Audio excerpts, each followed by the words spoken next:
और अपने जो भी मैं जोरदार तालियों के बीच में मैम रिम्पी भट्ट को बुलाना चाहूँ। बहुत बहुत स्वागत है ma'am. Thank you. Thank you so much भाई जी।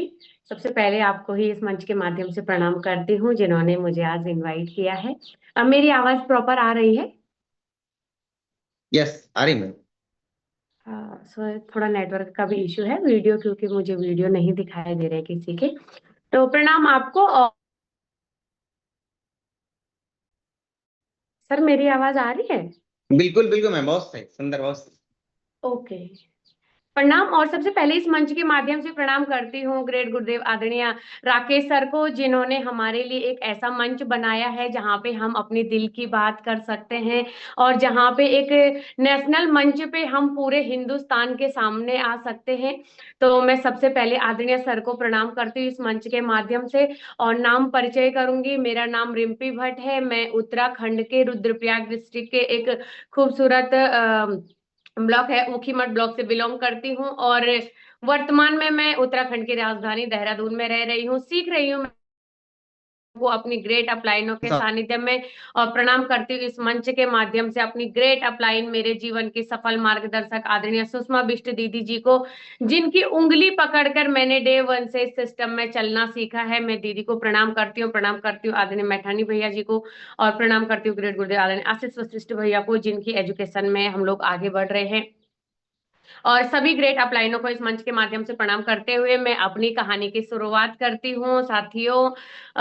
कहानी तो अभी जो है बननी शुरू हुई है, अभी जो है कोई बहुत ज्यादा नहीं बड़ा मुकाम हासिल किया है। लेकिन आज जो भी जी रहे हैं इस सिस्टम के माध्यम से, ये कोई ड्रीम भी नहीं था, इस प्रकार की लाइफ कभी सोची ही नहीं थी। तो मेरी शुरुआत जो है इस सिस्टम में सन 2020 में हुई, लॉकडाउन के बाद। वैसे तो ये सिस्टम के बारे में मैं बहुत पहले 2009 में सुना था मैंने, लेकिन उस समय कुछ परिस्थितिवश नहीं कर पाए, क्योंकि कुछ ऐसा सपोर्ट नहीं था घर से कि हम लोग जो है, मैं उस समय छोटी थी और घर वालों को बताया कि भाई ऐसा ऐसा काम है, मेरी दोस्त के पापा कर रहे हैं। तो घर वालों ने बिल्कुल मना कर दिया कि 1500 रुपए का पैंट कमीज लेके कहाँ जाएंगे, कौन पहन रहा है 1500 का पैंट कमीज।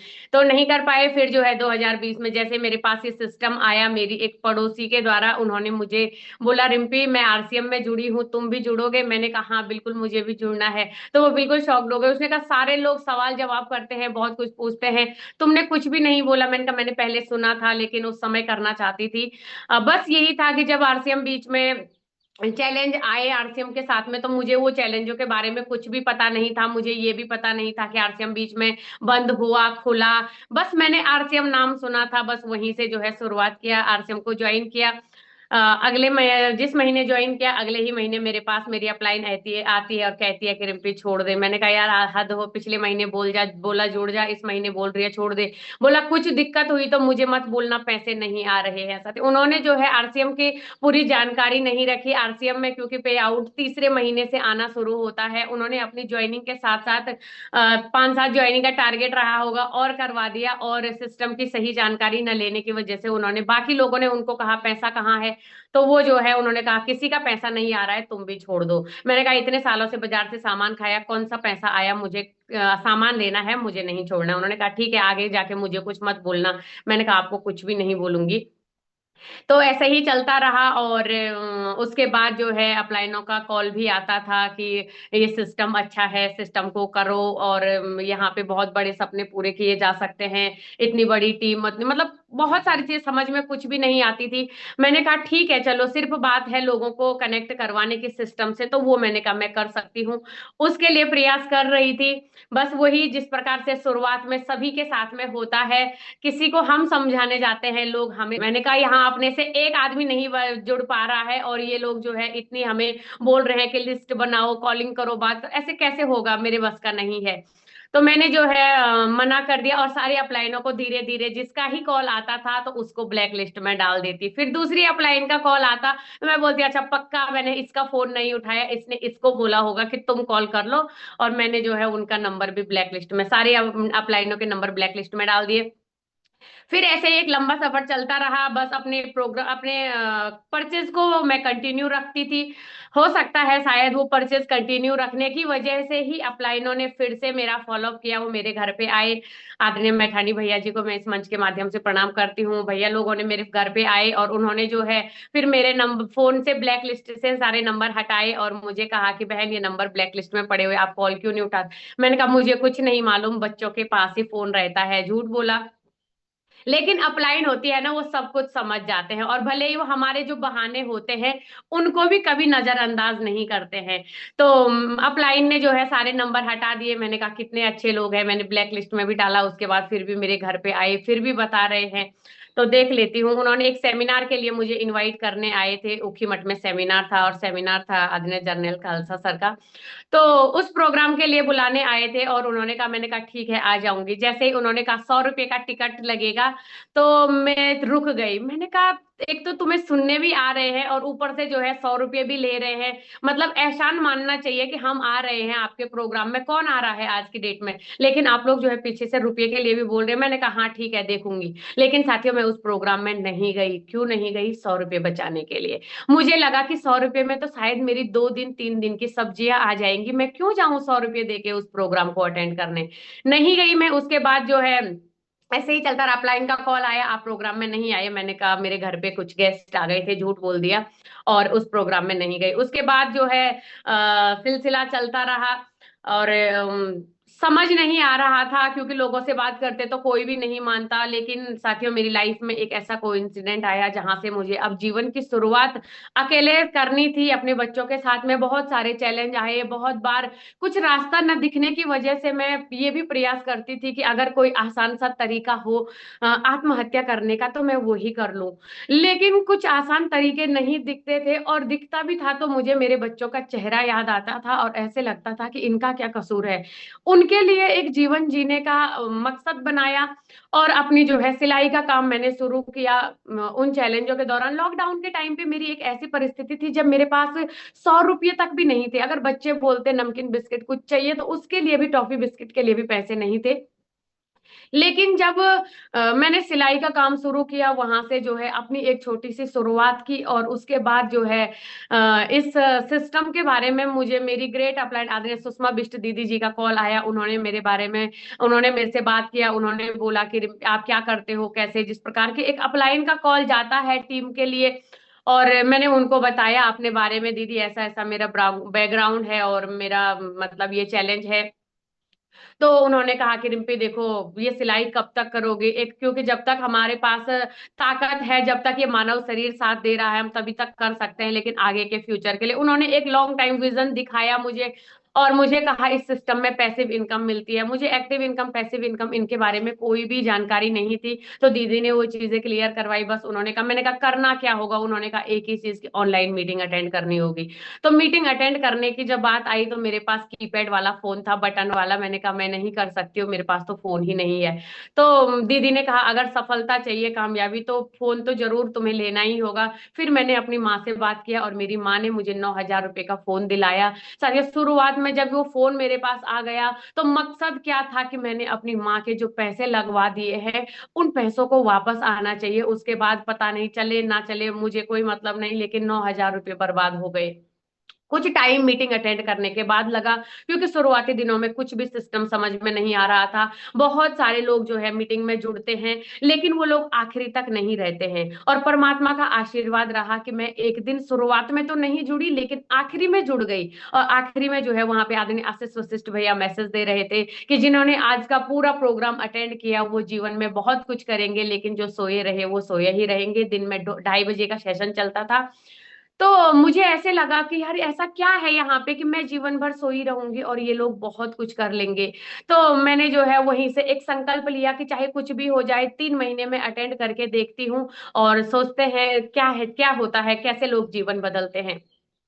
तो संकल्प लिया। उसके बाद जो है मैं धन्यवाद करती हूँ परमात्मा का। कहते हैं ना कि कथा होने पूरी सुनने का बहुत ज्यादा फर्क नहीं पड़ता, लेकिन अंतिम में अगर प्रसाद ग्रहण करते हैं तो बहुत फर्क फर्क पड़ता है जीवन में। तो मैं वो प्रसाद ग्रहण करने अंतिम में चले गई, क्योंकि अपलाइन के नहीं तो कॉल आते, तुम मीटिंग में क्यों नहीं हो, और बार बार वो कॉल करते। तो इसलिए मैंने कहा चलो एक स्क्रीनशॉट डाल देंगे, उनको बता दूंगी कि मीटिंग में आ गई थी मैं। बेवकूफ बनाने के लिए गई थी, लेकिन पता ही नहीं था कि हम अपने आप को ही बेवकूफ बना रहे हैं। वहीं से जो है संकल्प लिया। फिर आदरणीय गुलाटी सर का प्रोग्राम अटेंड किया। बता रहे थे कि जो हमारे ग्रेट गुरुदेव हैं आशीष वशिष्ठ जी, उनके भी गुरुदेव आ रहे हैं। मैंने कहा एक तो गुरुदेव गुरुदेव ही समझ में नहीं आ रहा था, तो मैंने कहा चलो इतने दिन से गुरुदेव को सुन रहे हैं तो महागुरुदेव को भी सुन ही लेते हैं। तो उन्होंने जैसे ही सर ने अपने बारे में बताया कि स्कूल में कंप्यूटर टीचर थे, और उन्होंने अपनी इनकम के बारे में जैसे ही बताया, साथियों मैं शॉक्ड हो गई और मुझे झटका लग गया। मैंने कहा ये लाखों वाला मामला तो नहीं चल सकता है। वहां पे एमराल्ड, स्टार एमराल्ड, वही सब मैं फीडबैक दे रहे थे। तो कोई भी 1.5 लाख से नीचे तो कोई भी नहीं आया फीडबैक देने के लिए कि मेरी इनकम। तो मैं हजारों में कोई बोलता तो शायद विश्वास कर देती, लेकिन लाखों वाली बात मेरे सर के ऊपर से निकल गई थी। उसके बाद जो है मैं मीटिंग से हट गई। मेरी अपलाइन का कॉल आया, उन्होंने कहा आज का प्रोग्राम कैसा लगा। मैंने कहा एकदम बकवास लगा भाई साहब, हम लोग गरीब सीधे साधे हैं, हमें मत फंसाओ, हम किसी को नहीं बोल सकते। यहाँ मैं बड़ी मुश्किल से गुजारा कर रही हूँ, मैं किसी के लिए कैसे करके लाखों की इनकम के लिए बोल सकती हूँ। तो वहीं से जो है फिर अपलाइन ने कहा विश्वास करो। मैंने कहा अपने को तो एक पैसा नहीं आ रहा है। उन्होंने मुझे चेक किया और बोला कि बहुत बहुत बधाई हो, आपका 67 रुपये आया है। साथियों सच में बहुत गुस्सा आया कि सारे लोग लाखों की बात कर रहे हैं और मुझे 67 रुपए की बधाई दे रहे हैं। पहली इनकम इस सिस्टम से जो है 67 रुपए की आई थी, लेकिन हाईएस्ट इनकम इस सिस्टम से इस महीने मेरी 1,73,000 की आई है। साथियों ये ताकत है इस इंडस्ट्री में, ये ताकत है इस सिस्टम में। और जब ये मामूली से एक लड़की श्रिम्पी भट्ट को 67 रुपये से लेकर 1,73,000 तक पहुंचा सकता है, तो ये हर एक साथियों को कर्ज करना चाहिए। इसी प्रकार से जो है फिर अपलाइन ने कहा यहाँ पे टीम वर्क है, हम सभी सपोर्ट करेंगे और हम जो है इसको ऑनलाइन तरीके से कर सकते हैं। तो मैं आदरणीय आशीष वशिष्ठ भैया को धन्यवाद करती हूँ, प्रणाम करती हूँ, जिन्होंने हमें ये एजुकेशन दी है कि हम घर पर रहकर ऑनलाइन तरीके से किस प्रकार से इस काम को कर सकते हैं। साथियों क्योंकि महिलाओं के लिए बड़ा चैलेंज हो जाता है फील्ड में जाते हैं, क्योंकि मैं एक ऐसे जगह पे थी जहाँ पे सुबह अगर घर से निकलो तो 8 बजे से पहले निकलना है, और अगर शाम को घर आना है तो 1 बजे से पहले वापस आना है, वरना घर आने के लिए गाड़ियां नहीं मिलती थी। तो उस चैलेंज में काम करते, पिकअप सेंटर की बात करो तो लगभग जो है 60-65 किलोमीटर दूर जाना पड़ता था। अपने गांव से रुद्रप्रयाग बहुत दूर पड़ता था। वहां से जो है बड़े चैलेंज रहते थे। लेकिन जो है मेरी अपलाइन ने एक दूरदर्शी सोच मुझे दी, एक विजन मुझे दिया। और वो मुझे, मैं जब लोग कहते थे ना कि नमक लेने के लिए इतनी दूर जा रहे, दिमाग खराब हो गया, जब बगल में मिल रहा है, तो मैं अपलाइन से बात करती थी। और अपलाइन कहते थे कि बात सवाल नमक का नहीं है, सवाल प्रोडक्ट का नहीं है, सवाल जिंदगी का है। और अगर जो है एक आसान, एक बहुत अच्छी लाइफ को हमें जीना है तो कुछ टाइम का संघर्ष जरूर करना पड़ेगा। तो वो फिर वो संघर्ष नहीं देखा, क्योंकि आज की जो लाइफ है जो मैं जी रही हूँ वो मेरा कोई ड्रीम नहीं था।